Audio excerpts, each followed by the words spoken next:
बिस्मिल्लाहिर्रहमानिर्रहीम। अस्सलाम वालेकुम क्लास। आज मैं आप लोगों को मैथमेटिक्स का चैप्टर नंबर 9th क्लास का मैथमेटिक्स का चैप्टर नंबर 1 करवा रही हूँ और उसका लेक्चर नंबर 1 है। तो चैप्टर नंबर 1 जो आपके पास टॉपिक है वो है मैट्रिसेस एंड द डिटर्मिनेंट्स। और जो आज हमने उसका जो सबसे फर्स्ट टॉपिक पढ़ना है लेक्चर नंबर 1 में वो है आपके पास इंट्रोडक्शन टू मैट्रिसेस।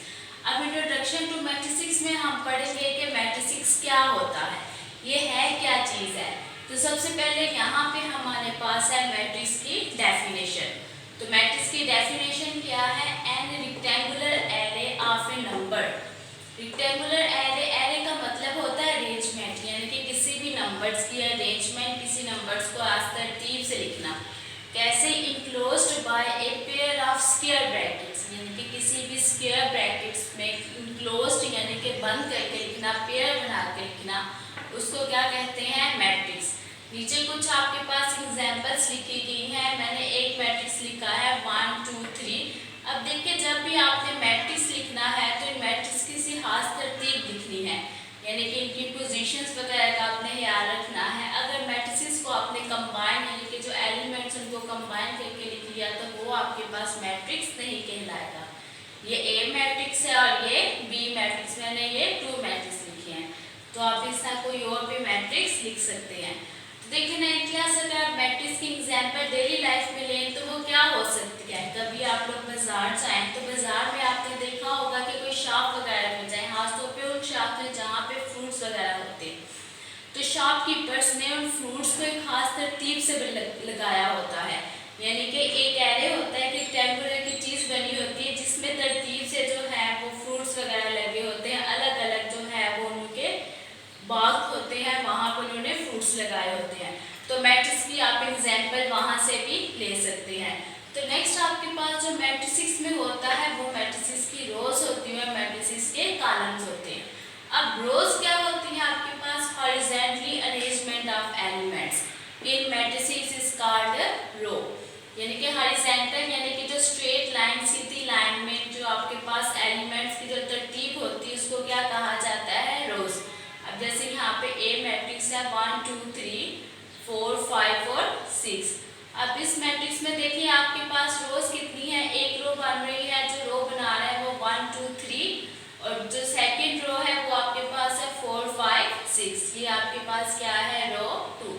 सिमिलरली अगर आप बी मैट्रिसेस में देखें तो आपके पास फर्स्ट जो आपके पास रो बन रही है एक 9 2 की और सेकंड रो जो है 4 7 की है।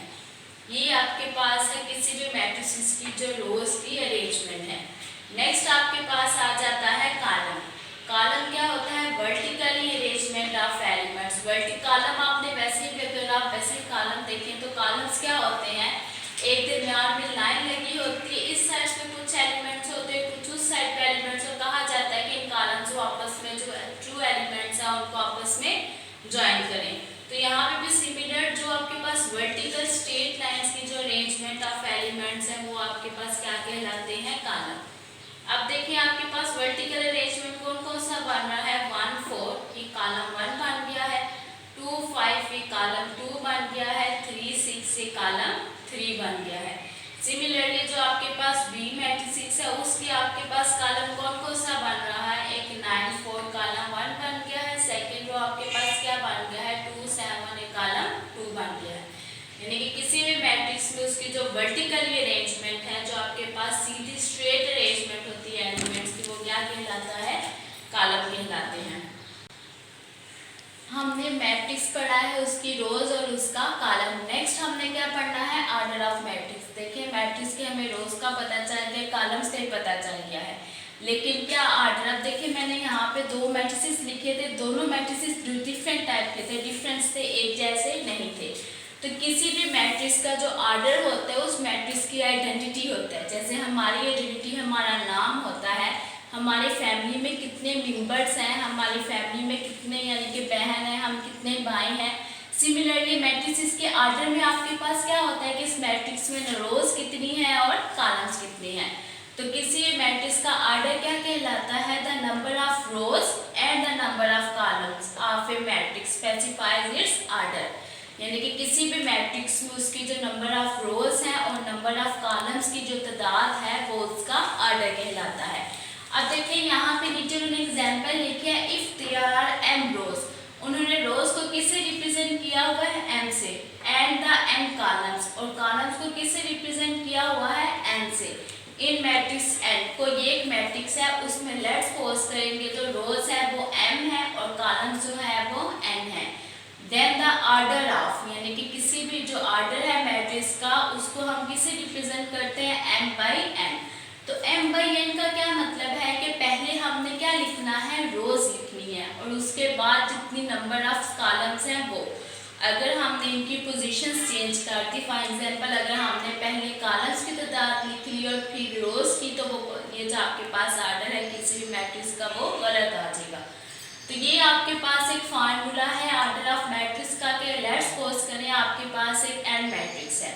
अब आपके पास रोज कौन सी होती है, जो हॉरिजॉन्टली अरेंजमेंट होती है, इसमें हॉरिजॉन्टली अरेंजमेंट कौन सी है, 2 1 9, ये आपके पास एक रो 1 बन गई है, और दूसरी आपके पास क्या है 4 5 7, ये आपके पास क्या है रो 2 है। सिमिलरली इस मैट्रिक्स में कॉलम्स आपके पास कितने हैं, 2 4 कॉलम 1 है, 1 5 कॉलम 2 है, और 9 7 कॉलम 3 है। जब भी आपने किसी मैट्रिक्स का ऑर्डर लिखना हो तो कैसे लिखा जाता है, number of rose of A matrix n, यानी कि किसी भी मैट्रिक्स में, अब यहाँ पे मैट्रिक्स ने रिप्रेजेंट किया गया है तो यहाँ पे आप मैट्रिक्स कौन सा लिखेंगे, n लिखेंगे। तो नंबर ऑफ रोज यानी कि किसी भी रोज जो नंबर ऑफ रोज है मैट्रिक्स n में इज इक्वल टू m। रोज को किससे रिप्रेजेंट किया जाता है, m से, कितनी है 1 और 2, तो यहाँ पे कितनी लिखेंगे 2। Similarly number of columns of matrix n, यानी किसी भी मैट्रिक्स के जो नंबर ऑफ कॉलम्स है उसको किससे रिप्रेजेंट किया गया है n से, और इसमें कितने कॉलम्स है, कॉलम 1 कॉलम 2 और कॉलम 3, तो कितने कॉलम्स हैं 3। तो इसका ऑर्डर ऑफ मैट्रिक्स n कितना आएगा, किससे रिप्रेजेंट किया जाएगा, m बाय n। तो m आपके पास क्या है, रोज से रिप्रेजेंट किया गया है तो 2 बाय 3, तो इसको इस तरह भी लिख सकते हैं 2 बाय 3। तो ये आपके पास था ऑर्डर ऑफ मैट्रिक्स, या फिर आप इसको क्या कह सकते हैं, डायमेंशन, दोनों आपके पास एक ही चीज है। जो नेक्स्ट आपके पास आ रही है मैट्रिक्स इंट्रोडक्शन में, वो आपके पास है इक्वल या इक्वालिटी ऑफ मैट्रिक्स। अब इक्वालिटी या इक्वल से आपको पता चल जाना चाहिए कि इक्वल का क्या मतलब है, एक जैसा, सेम होना चाहिए।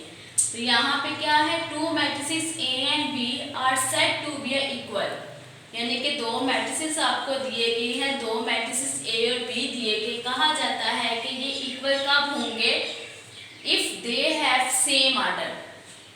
फर्स्ट आपके पास क्या कंडीशन है, उनके ऑर्डर क्या होने चाहिए, सेम होने चाहिए, एंड सेम कॉरस्पॉन्डिंग एलिमेंट्स, और सेम कॉरस्पॉन्डिंग एलिमेंट्स। अब कॉरस्पॉन्डिंग एलिमेंट्स का क्या मतलब है कि जो एलिमेंट्स के आपके पास फर्स्ट मैट्रिक्स में पोजीशंस है वही दूसरे मैट्रिक्स में भी उसकी पोजीशंस होनी चाहिए। फर्स्ट आपके पास कंडीशन है ऑर्डर सेम होने चाहिए। सेकंड कंडीशन क्या है कि उनके जो एलिमेंट्स हैं वो भी क्या होने चाहिए, सेम होने चाहिए और इक्वल होने चाहिए। अगर इन दोनों में से एक भी कंडीशन जो है वो किसी भी मैट्रिक्स में वैलिड नहीं करती है तो वो इक्वल मैट्रिक्स नहीं कहलाएंगे। उनको कैसे रिप्रेजेंट किया जाता है, they are denoted by A equal B, otherwise they are unequal and denoted by A is not equal to B।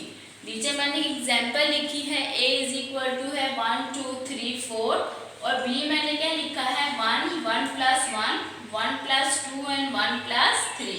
अब देखिए 1 प्लस 1 क्या होता है 2, 1 प्लस 2 कितने होता है 3 एंड 1 प्लस 3 कितना होता है 4।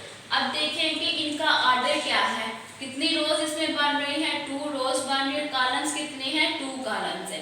ऑर्डर इसका क्या बन रहा है 2 बाय 2। सिमिलरली इस मैट्रिक्स को अगर आप देखें तो इस मैट्रिक्स में भी कितनी रोज हैं 2 रोज हैं और कॉलम्स भी कितने हैं 2 कॉलम्स है। तो इस मैट्रिक्स का ऑर्डर क्या है 2 बाय 2। इसका मतलब है कि जो हमारे पास फर्स्ट कंडीशन है वो क्या है, वैलिड होगी, इन दोनों के जो ऑर्डर्स हैं वो सेम है।